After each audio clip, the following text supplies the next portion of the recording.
Just when you thought your day really sucked.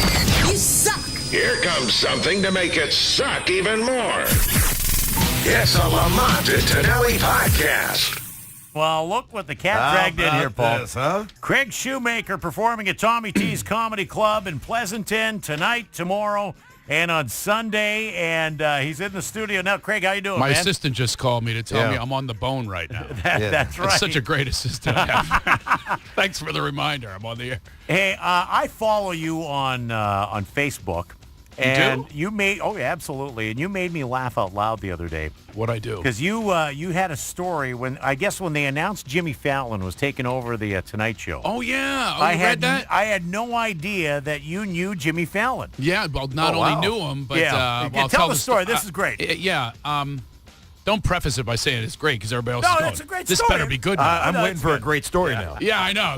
You just say, Craig, tell the story. All right, here we go. Hey, can you tell us that story? So Jimmy Fallon, I was kind of on fire in the 90s and everything, and it was about 1998. I was playing Caroline's, and I don't know if you knew this, but a lot of celebrities, if they want to work out their set, they'll like come to me and they'll go, hey, you have a packed audience. Like Chris Rock did that for the Oscars. I was down in Hermosa, and Gary Shandling, Emmys. And they work out there because they know I have a packed crowd and they're really nice. I'll be at Tommy T's all weekend. Anyway,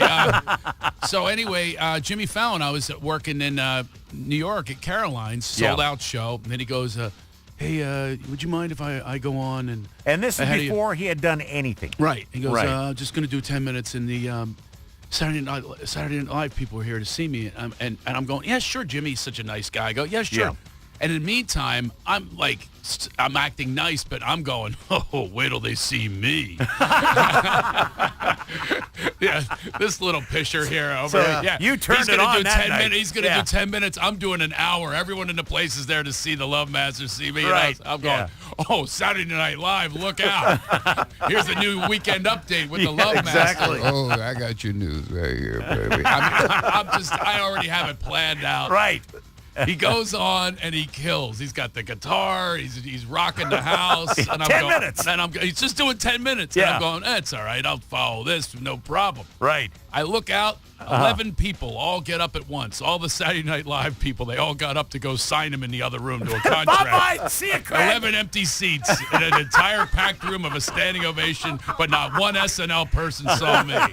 They're in the other room signing him, and that's the night he was discovered. Oh, hilarious. Wow. So, He's still a nice guy, though, I got to tell you. Have you kept in touch with him? Yeah, a little bit. Do you remind him of that story every once in a while? I will this time. Now that he has the Tonight Show. I didn't want the late one. Yeah. I want the prime time. Right, yeah. Yeah, and you know what? I'm so happy for him. You know what's strange is remember when Carson retired? It was almost like a where were you when? I was trying to tell my kids that. Yeah. And they're going, really? Carson Daly retired? But anyway, my kids have no idea. Right, who Johnny Carson was. Yeah, right. But I said, no, this guy's a legend. And and I don't think anyone's doing that with Leno. You think in 20 years they're going to go. First off, it's a second time.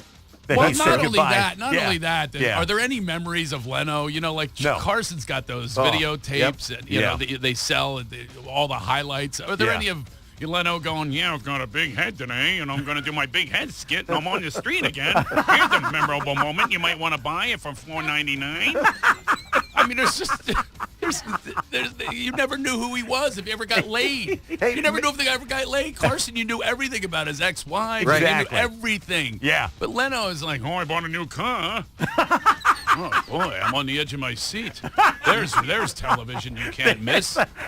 Maybe Jimmy Fallon could have you on as his Ed McMahon like he did for Magic Johnson. Oh, that'd be great. That's what I would like to see. It'll go a little better than mine. You've had your, and I want to hear that again. I was on late night TV. I forgot about that. You had I'm trying to your forget time in the limelight. I'm having it removed from my resume by the Kennedy assassination cover-up people. Apparently, it's not going to work with you. To me, this was phenomenal. You were on, and I forgot a lot it, of our listeners don't know this story. story. I didn't allow Jimmy on that show. Jimmy Fallon on that show. So no wonder. I was the co-host of the Magic Johnson show. Magic Johnson, and let's go back. It was around the same time, by the way. It was around the same time. It was in 98. Right. It was an ill-fated attempt Well, at a at the time, late-night I show. didn't know it was ill-fated. Right. This was big. This was going to be big. I left another television show to do that. I'm a genius You in did? my career. What show did you leave? I had a show called My Generation. It was on Okay. VH1. And it was my own show. It was a game show. Yeah. It was the first virtual reality. I was in green screen for 17 hours a day. I was in Kermit's colon. Right. I swear to you, and you had to do 5 shows a day. So you had this and TV I show. took it home to my wife. I'm like, you want to go for the bonus? I mean, I was so out of it. Well, you had this show. Yeah, I had this and show. you And said, they said, you're going to be the co-host. Not the Ed McMahon. You're not going to laugh at him. Actually, Right. you're going to sit next to Magic Johnson. Right. And Wow. you're going to tell him the monologue while you're sitting there. Wow. And I said, that's a great concept. I like this. Yeah. I'm in. So national I TV. So competed this was against the Fox network, right? Yeah, Fox Network. Right. And we did practice shows. They went pretty well, but then they panicked. Yeah. Yeah. They show it. They show it to audience groups. Right. That have this little dial. Right, the testing kind of a deal. Yeah. Apparently, the first time in history, they dialed it off completely. It wasn't like down to a 1. They just went, you got to be kidding me. Magic Johnson, not the greatest communicator in the world. So anyway, they hired me, and then they panicked, and they went, uh-oh, and they brought in writers from the Tonight Show. Like that was good. And by the way, not the Leno Tonight Show, the Johnny Carson Tonight Show. Yeah. So the guy's wearing a members-only jacket and a mullet cut. And by the way, if you have a members-only jacket, I mean to offend you. Okay? And the mullet is out, too. Okay, Achy Breaky. So they got Achy Breaky, this guy talks like Sling Blade. He's my now lead writer. Yeah. He's got Nell Carter references in my monologue. I go, you can't make me tell these jokes, Sling Blade. It is jutted out jaw. I swear to he goes, I said, I'll get booed. He goes, the boo is as good as a laugh. Johnny love to be booed. Water's cold, water's deep. So I said, you got to be kidding me. You can't make me do this. They said, no, you have to tell these jokes. Right. So now he also writes the monologue for Magic. Right. I'm sure you'll see him at Tommy T's this weekend, known as the comedy genius of Magic Johnson. I can't think of the amount of times you're watching those championships go, and he stops everything. For halftime, I'm going to tell a monologue. Now, so I'm backstage. Now, understand, I'm a poor kid from Philadelphia. Right. Here's my big break on TV. I'm off of cable. I'm on Fox. I'm back there lining up women, and I'm going to call that didn't go to the prom with me.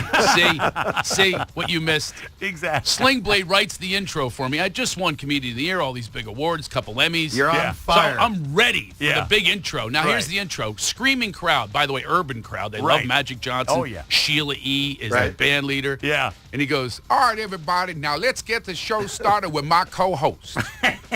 Now, here's a guy nobody would shower with. Craig Shoemaker. I'm back there going, nobody would shower with me? I don't think I'm coming out. Let's do take 2. But it's live.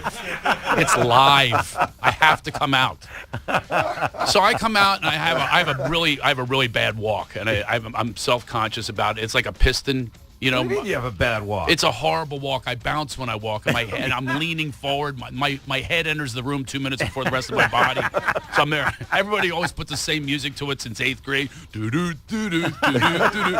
So here I come from around the corner. They don't know who I am. It's an urban crowd, right? That means black if you don't know. Okay, so anyway, I come out there, and I sit next to him, and they made me tell these jokes. Right. And so he does the setup, the plan setup. And I do the joke that Sling Blade wrote. Right. So he goes, hey, Craig, how about that Bulls game? I said, Magic, I haven't seen a beating like that caught on tape since Rodney King. Oh, yeah, you see your reaction? Now, this is 15 years later. Say that joke in front They made me tell the joke. I swear to you, a collective gasp you could have heard here from Paramount Studios in L.A. It was oxygen masks are popping out of the ceiling. There was no oxygen in that room. It was all sucked up by, we are going to lynch this white boy. I could not believe this reaction. And now he's known for the assist in basketball. Oh, yeah. I'm thinking he'll help me out. Absolutely. Oh, no way. Instead he goes, oh, Craig. Oh, Craig, you are bad. Remember, that was Craig, the co-host, not me. Thanks for throwing me in the wood chipper assist, man. I think I want to sit next to John Stockton next time. Oh, Craig, you are bad. Every time I tell a joke about a celebrity, he never wanted to look bad. He go, oh, Craig, you are bad. Now that celebrity's not going to come on the show. And I'm sitting there thinking, oh, my God, that's not the reason. They're not coming on the show. If you could pronounce the movie they're starring in. You think I'm kidding? Michael Clark Duncan was a guest. He was from Armageddon at the time. Yes, right. Yeah, Here's big Magic movie. reading. Here's big movie. Yeah. Here's Magic reading the cue card. Now up next from the movie Armageddon. Now here he is from Armageddon. Oh, Craig. Craig, how you say that word? I say, just say end of the world. It's the end of my career right now. Oh, Craig, you are bad. It's the end of the world. So, it's how coming long- up next. Now the long first did this last? episode. Oh, yeah. Now the first episode, you have to understand. I told you I'm a poor kid from Right. Philadelphia. Yeah. I'm sitting there with a legend, Magic Johnson, who Magic beat my Sixers in Hall of 1980. Famer. Yes. And then he introduces another legend, Arnold Schwarzenegger. And I'm sitting there with the two legends. And this is what's going through my mind. I think I have to be the UN translator. That's what went through my mind. Because both of them are in a talk show. They're having a hard time talking.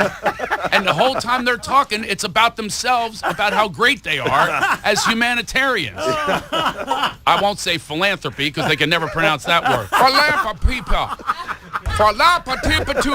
Oh, Craig, how you say philanthropy? So anyway,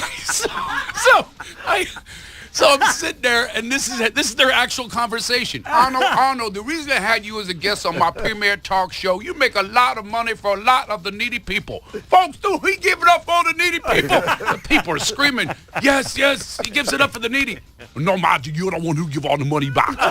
Yeah, you got the AIDS awareness, the Magic Johnson theater, helping them kids in the hood there. Oh, come on, Arnold, you were the one in the Special Olympics. Help out those needy kids. And I'm sitting there thinking, how am I going to blend in? So I lean over. I almost gave $1 to a homeless guy. He didn't have change for 10. Oh, Craig. Now you are bad. Now the homeless guy's not going to come on the show. Thanks for bringing that up. Oh, the best ever. Craig Shoemaker. I have a lot of things that have happened in my career, very positive things. I'm a recurring role on Parks and Recreation and Bold and the Beautiful. You have to bring up 1998 when Jimmy Fallon stole my career. And Magic Johnson said, Craig, you are bad. Now you're not going to be on the show. Craig Shoemaker. And I was no longer on the show on day 3. Playing at Tommy T's Steakhouse in That's real big, Pleasanton. yeah. Tonight. I'm playing a steakhouse. He probably owns the whole shopping center surrounding the steakhouse in Pleasanton. Magic. Oh, Craig, now the steak people aren't going to come to the show. You are bad. Saturday and Sunday as well, TommyTees.com. Don't go away. Another fine product from Uranus. That concludes the Lamont and Tonelli podcast. To hear more and everything Lamont and Tonelli, check out the website at lntworld.com.